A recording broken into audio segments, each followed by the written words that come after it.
On est au 4 rue Basse-Froid dans le 11e arrondissement de Paris. Et du coup, je vous parle de l'œuvre de Kachink qui est là.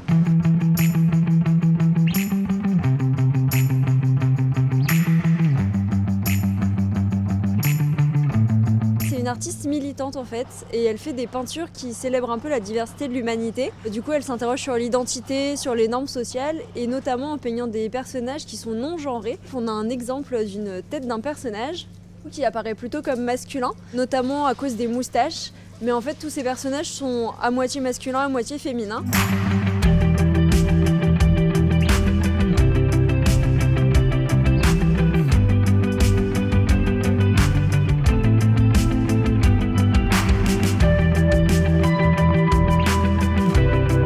L'origine du projet est à la croisée de nos intérêts, en même temps de nos intérêts scolaires pour l'histoire de l'art et le patrimoine et matrimoine donc, et aussi de nos convictions féministes et de notre sensibilité. Les femmes artistes, elles étaient très souvent oubliées ou on n'en parlait pas trop, alors qu'elles existent. Et donc certes, elles sont quand même moins nombreuses que les hommes artistes parce qu'elles ont eu plus de mal à se former au 19e siècle, etc.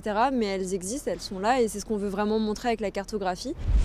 On est au 1 Passage Roche, dans le 11e à Paris, et on est devant une œuvre en mosaïque de Léonore Rieti, qui a été faite en 1990. Alors ce qui est intéressant, c'est que là, il nous reste seulement le rhinocéros, mais avant, il y avait 8 animaux qui étaient représentés au-dessus de chacune des petites fenêtres grillagées. Donc l'ensemble de l'œuvre s'appelait le zoo et ça créait une grande ménagerie. Ça permet aussi de voir comment certaines œuvres de femmes, en fait, malheureusement, sont perdues, effacées.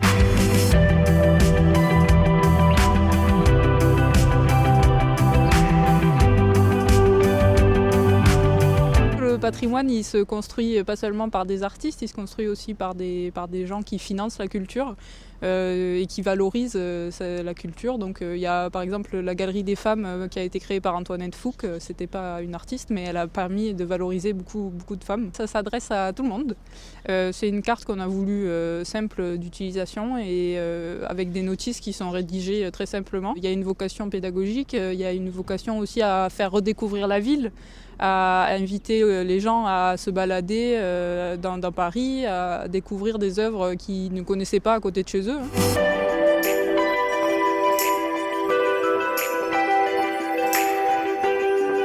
Les œuvres qui sont présentes sur la carte, elles sont assez récentes en fait. Elles datent c'est pas plus ancien que le 19e siècle. On peut penser à la citation de Virginia Woolf, le plus souvent dans l'histoire, Anonyme était une femme.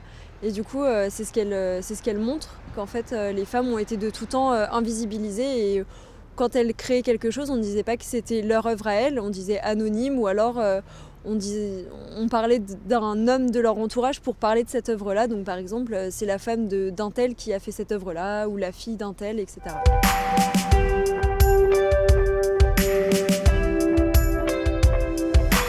C'est un projet qui va évoluer, qui va être complété au fur et à mesure. Notamment grâce aux collaborations des visiteurs. En fait, on a une page de contact sur le site qui permet d'envoyer, si vous connaissez une œuvre dans la ville ou que vous avez entendu parler d'une artiste, de nous l'envoyer et après des recherches, on la mettra sur la carte.